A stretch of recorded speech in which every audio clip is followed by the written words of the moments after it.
AFP. La Corée du Nord a de nouveau défié la communauté internationale mercredi avec un tir de missile intercontinental, qui a fait dire au président américain Donald Trump « On va s'en occuper ». Ce nouveau tir de missile balistique par Pyongyang, après plus de 2 mois sans essai, a tout un bras d'honneur au président républicain, de retour d'une longue tournée en Asie qui avait, selon ses termes, pour objectif d'unir le monde contre la menace posée par le régime nord-coréen. Le missile a été tiré mercredi matin air nord-coréenne du site de Sunmi, près de Pyongyang, et il s'est écrasé au large du Japon.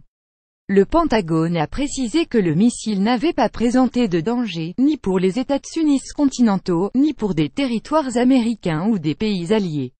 Dès l'annonce de ce nouveau tir de missile intercontinental, le président américain Donald Trump a lancé un message fort à la Corée du Nord en promettant « On va s'en occuper ». Le ministre américain de la Défense Jim Mattis a affirmé que les militaires sud-coréens avaient tiré des missiles de précision en mer pour s'assurer que la Corée du Nord comprend bien qu'elle peut être prise sous le feu de notre allié.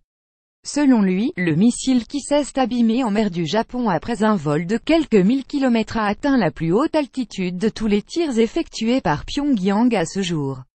Il représente même une menace partout dans le monde, a déclaré Jim Mattis, aux côtés de Donald Trump.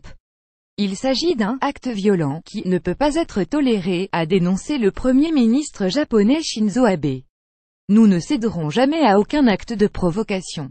Nous renforcerons notre pression sur Pyongyang, a déclaré M. Abe à la presse. Le président français Emmanuel Macron a condamné d'un tweet ce nouvel essai balistique irresponsable. Il renforce notre détermination à augmenter la pression sur Pyongyang et notre solidarité avec nos partenaires, a-t-il ajouté. Côté diplomatique, le Japon, les États-Unis et la Corée du Sud ont demandé une réunion d'urgence du Conseil de sécurité de l'ONU, qui a déjà émis plusieurs salves de sanctions et de mise en garde contre le Nord, sans parvenir à le ramener à la table des négociations.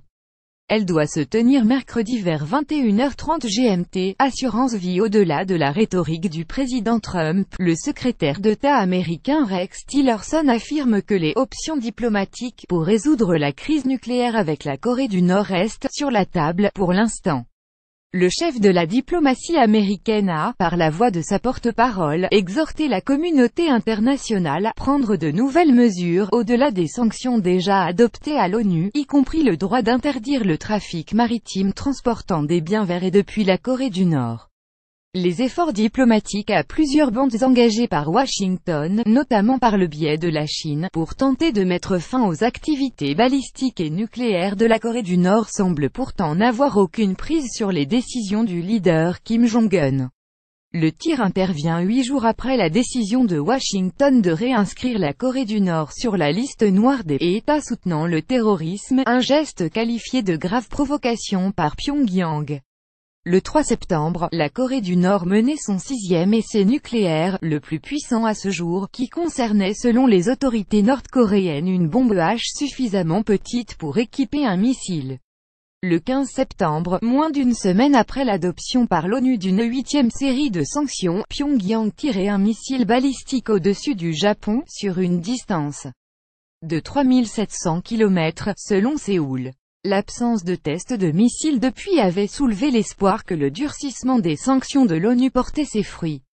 Washington avait notamment demandé à la Chine, principal soutien économique de la Corée du Nord, de lâcher définitivement son voisin. Donald Trump s'est montré confiant à cet égard après sa récente tournée de 12 jours en Asie et sa visite à Pékin, malgré le scepticisme de nombreux observateurs. Les États-Unis espèrent qu'une fois totalement isolés, soumis à un blocus économique draconien et sous la menace de l'option militaire souvent brandie par le président américain, Kim Jong-un finira par accepter des négociations sur son programme nucléaire. Mais la plupart des experts estiment que le régime ne renoncera jamais à l'arme atomique, qu'il considère comme son assurance vie.